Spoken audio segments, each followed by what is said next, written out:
Várias histórias A Cartomante Machado de Assis, 1896. Hamlet observa a Horácio que há mais coisas no céu e na terra do que sonha a nossa filosofia. Era a mesma explicação que dava a bela Rita ao moço Camilo, numa sexta-feira de novembro de 1869, quando este ria dela, por ter ido na véspera consultar uma cartomante. A diferença é que o fazia por outras palavras. Ria, ria, os homens são assim, não acreditam em nada, pois saiba que fui e que ela adivinhou o motivo da consulta antes mesmo que eu lhe dissesse o que era. Apenas começou a botar as cartas, disse-me: a senhora gosta de uma pessoa. Confessei que sim, então ela continuou a botar as cartas, combinou-as e no fim declarou-me que eu tinha medo de que você me esquecesse, mas que não era verdade. Errou, interrompeu Camilo, rindo. Não diga isso, Camilo. Se você soubesse como eu tenho andado por sua causa, você sabe, já lhe disse. Não ria de mim, não ria. Camilo pegou-lhe nas mãos e olhou para ela sério e fixo. Juro que lhe queria muito, que os seus sustos pareciam de criança. Em todo caso, quando tivesse algum receio, a melhor cartomante era ele mesmo. Depois, repreendeu-se, disse-lhe que era imprudente andar por essas casas. Vilela podia sabê-lo e depois, qual saber, tive muita cautela ao entrar na casa. Onde é a casa? Aqui perto, na rua da Guarda Velha. Não passava ninguém nessa ocasião. Descansa. Eu não sou maluca. Camilo riu outra vez. Tu crês deveras nessas coisas? Perguntou-lhe. Foi então que ela, sem saber que traduzia Hamlet em vulgar, disse-lhe que havia muita coisa misteriosa e verdadeira nesse mundo. Se ele não acreditava, paciência. Mas o certo é que a cartomante adivinhara tudo. Que mais? A prova é que ela agora estava tranquila e satisfeita. Cuido que ele ia falar, mas reprimiu-se. Não queria arrancar-lhe as ilusões. Também ele, em criança, e ainda depois foi supersticioso, teve um arsenal inteiro de crendices que a mãe lhe incutiu e que aos 20 anos desaparecera. No dia em que deixou cair toda essa vegetação parasita e ficou só o tronco da religião, ele, como tivesse recebido da mãe ambos os ensinos, envolveu-os na mesma dúvida. E logo depois em uma só negação total. Camilo não acreditava em nada. Por quê? Não poderia dizê-lo, não possuía um só argumento, limitava-se a negar tudo. E digo mal, porque negar é ainda afirmar, e ele não formulava incredulidade. Diante do mistério, contentou-se em levantar os ombros e foi andando. Separaram-se contentes, ele ainda mais que ela. Rita estava certa de ser amada. Camilo não só o estava, mas via-a estremecer e arriscar-se por ele. Correr às cartomantes e, por mais que a repreendesse, não podia deixar de sentir-se lisonjeado. A casa do encontro era na antiga Rua dos Barbonos, onde morava uma provinciana de Rita. Esta desceu pela Rua das Mangueiras, na direção de Botafogo, onde residia. Camilo desceu pela da Guarda Velha, olhando de passagem para a casa da cartomante.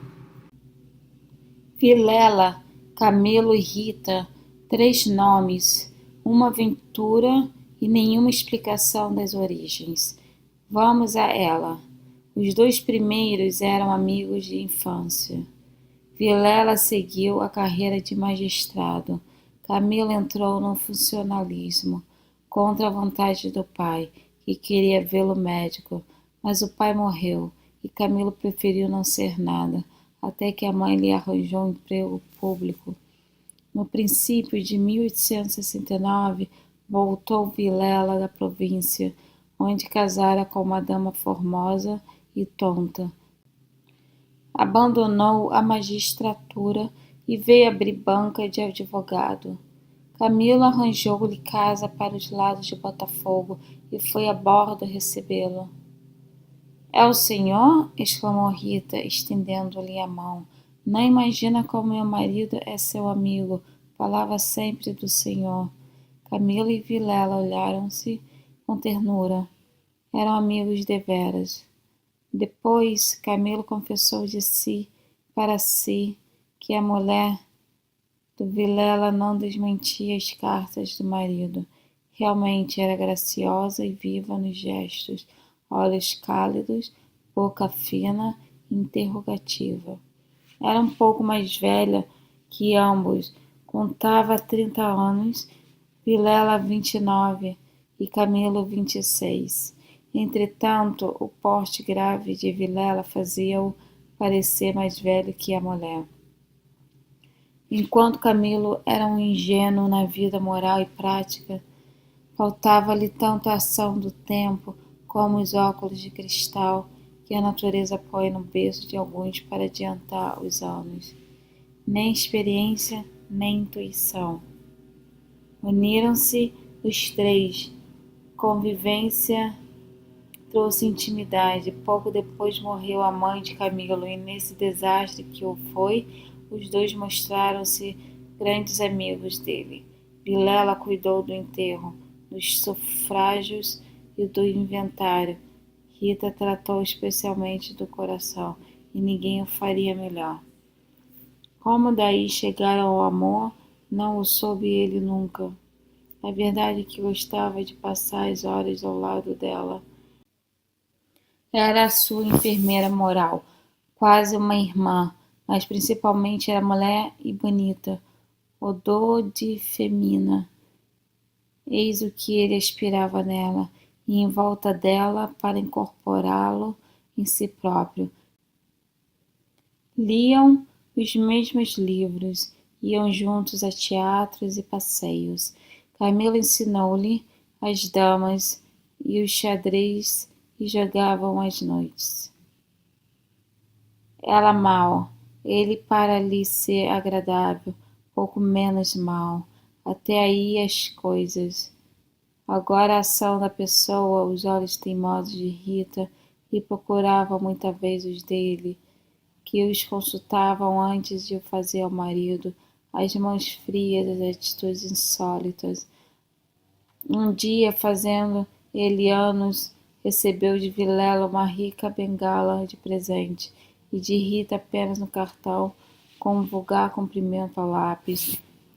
E foi então que ele pôde ler no próprio coração.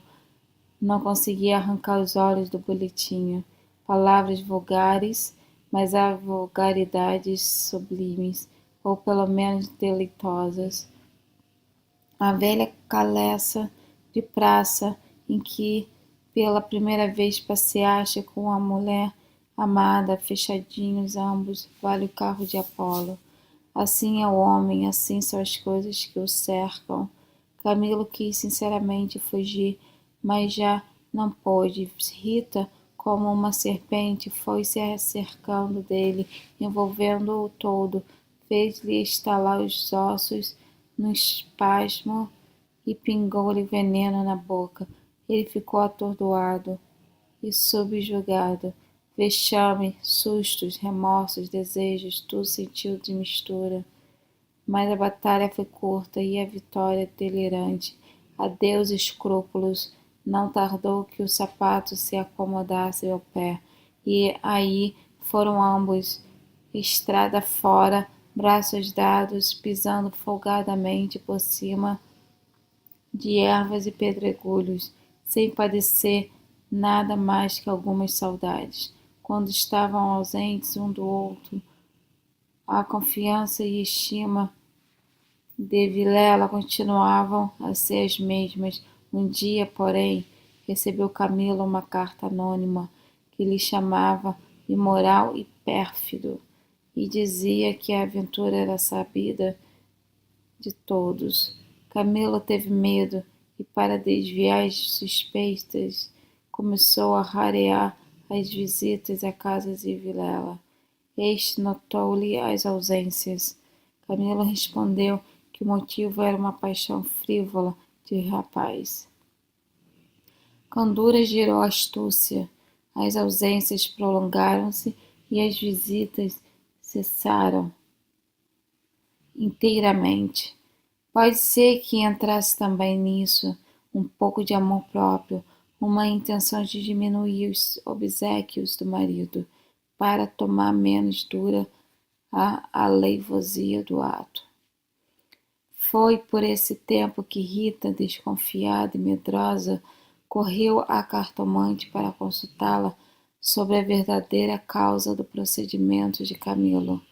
Vimos que a cartomante restituiu-lhe a confiança e que o rapaz repreendeu-a por ter feito o que fez. Correram ainda algumas semanas. Camilo recebeu mais 2 ou 3 cartas anônimas tão apaixonadas que não podiam ser advertência da virtude, mas a despeito de algum pretendente. Tal foi a opinião de Rita, que por outras palavras mal compostas formulou este pensamento: a virtude é preguiçosa e avara, não gasta tempo nem papel, só o interesse é ativo e pródigo. Nem por isso Camilo ficou mais sossegado. Temia que o anônimo fosse ter com Vilela e a catástrofe viria então sem remédio. Rita concordou que era possível. Bem, disse ela, eu levo os sobrescritos para comparar a letra com as cartas que lá aparecerem. Se alguma for igual, guardo-a e rasgo-a. Nenhuma apareceu, mas daí a algum tempo Vilela começou a mostrar-se sombrio, falando pouco, como desconfiado. Rita deu-se pressa em dizê-lo ao outro e sobre isso deliberaram. A opinião dela é que Camilo devia tornar à casa deles, tatear o marido e pode ser até que lhe ouvisse a confidência de algum negócio particular. Camilo divergia. Aparecer depois de tantos meses era confirmar a suspeita ou denúncia. Mais valia acautelarem-se, sacrificando-se por algumas semanas. Combinaram os meios de se corresponderem em caso de necessidade e separaram-se com lágrimas. No dia seguinte, estando na repartição, recebeu Camilo este bilhete de Vilela. Vem já, à nossa casa. Preciso falar-te sem demora. Era mais de meio-dia. Camilo saiu logo. Na rua divertiu que teria sido mais natural chamá-lo ao escritório. Por que em casa? Tudo indicava matéria especial e a letra fosse realidade ou ilusão, afigurou-se-lhe trêmula. Este combinou todas essas coisas com a notícia da véspera. Vem já, à nossa casa. Preciso falar-te sem demora. Repetia ele com os olhos no papel. Imaginariamente viu a ponta da orelha de um drama, Rita subjugada e lacrimosa. Vilela, indignado, pegando-o da pena e escrevendo o bilhete, certo de que ele acudiria e esperando-o para matá-lo. Camilo estremeceu, tinha medo, depois sorriu amarelo e, em todo caso, repugnava-lhe a ideia de recuar, e foi andando. De caminho, lembrou-se de ir à casa, podia achar algum recado de Rita que lhe explicasse tudo. Não achou nada, nem ninguém. Voltou à rua e a ideia de estarem descobertos parecia-lhe cada vez mais verossímil. Era natural uma denúncia anônima, até da própria pessoa que o ameaçara antes. Podia ser que Vilela conhecesse agora tudo, a mesma suspensão das suas visitas, sem motivo aparente, apenas com um pretexto fútil, viria confirmar o resto. Camilo ia andando inquieto e nervoso. Não relia o bilhete, mas as palavras estavam decoradas diante dos olhos, fixas, ou então, o que era ainda pior, eram-lhe murmuradas ao ouvido, com a própria voz de Vilela. Vem já, já, à nossa casa. Preciso falar-te sem demora. Ditas assim pela voz do outro, tinham um tom de mistério e ameaça. Vem já, já. Para quê? Era perto de 1 hora da tarde. A comoção crescia de minuto a minuto. Tanto imaginou o que se iria passar e chegou a crê-lo e vê-lo. Positivamente tinha medo. Entrou a cogitar em ir armado, considerando que, se nada houvesse, nada perdia, e a precaução era útil.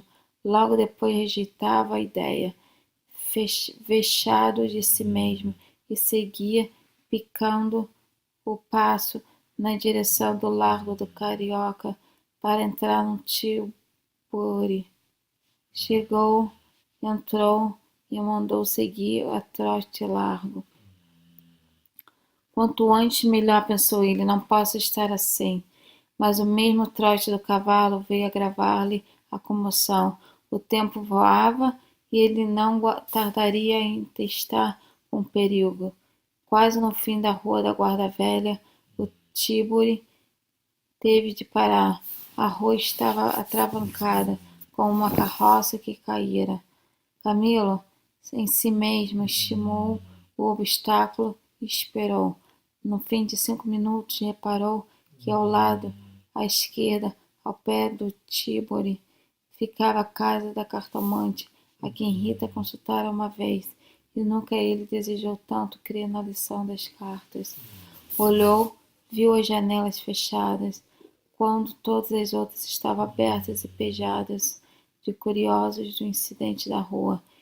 Dir-se-ia a morada do indiferente destino. Camilo reclinou-se no Tilbury para não ver nada. A agitação dele era grande, extraordinária, e do fundo das camadas morais emergiam alguns fantasmas de outro tempo. As velhas crenças, as superstições antigas. O cocheiro propôs-lhe voltar à primeira travessa e ir por outro caminho. Ele respondeu que não, que esperasse. Inclinava-se para fitar a casa. Depois fez um gesto incrédulo. Era a ideia de ouvir a cartomante, que ele passava ao longe, muito longe, com vastas asas cinzentas. Desapareceu, reapareceu e tornou a esvair-se no cérebro. Mas daí a pouco moveu outra vez as asas, mais perto, fazendo uns giros concêntricos. Na rua gritavam os homens safando a carroça. Anda, agora, empurra, vá, vá. Daí a pouco estaria removido o obstáculo. Camilo fechava os olhos, pensava em outras coisas, mas a voz do marido sussurrava-lhe à orelha as palavras da carta. Vem já, já. E ele via as contorções do drama e tremia. A casa olhava para ele. As pernas queriam descer e entrar. Camilo achou-se diante de um longo véu opaco. Pensou rapidamente no inexplicável de tantas coisas. A voz da mãe repetia-lhe uma porção de casos extraordinários, e a mesma frase do príncipe de Dinamarca reboava-lhe dentro. Há mais coisas no céu e na terra do que sonha a filosofia, que perdia ele ser. Deu por si na calçada ao pé da porta, disse ao cocheiro que esperasse, e rápido enfiou pelo corredor e subiu a escada. A luz era pouca, os degraus comidos dos pés, o corrimão pegajoso, mas ele não viu nem sentiu nada. Trepou e bateu. Não aparecendo, ninguém teve ideia de descer. Mas era tarde, a curiosidade fustigava-lhe o sangue. As fontes latejavam-lhe. Ele tornou a bater 1, 2, 3 pancadas. Veio uma mulher, era cartomante. Camilo disse que ia consultá-la. Ela fê-lo entrar. Dali subiram ao sótão, por uma escada ainda pior que a primeira e mais escura.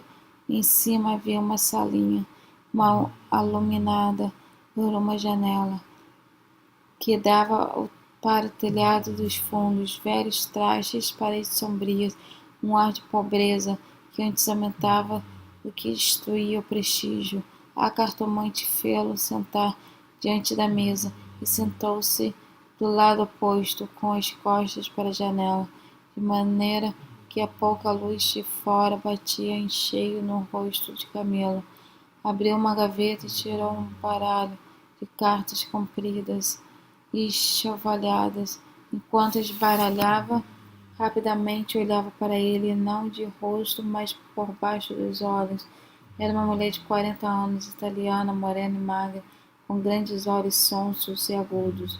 Voltou 3 cartas sobre a mesa e disse-lhe: Vejamos primeiro o que é que o traz aqui. O senhor tem um grande susto. Camilo, maravilhado, fez um gesto afirmativo. E quer saber, continuou ela, se lhe acontecerá alguma coisa ou não. A mim e a ela, explicou vivamente ele.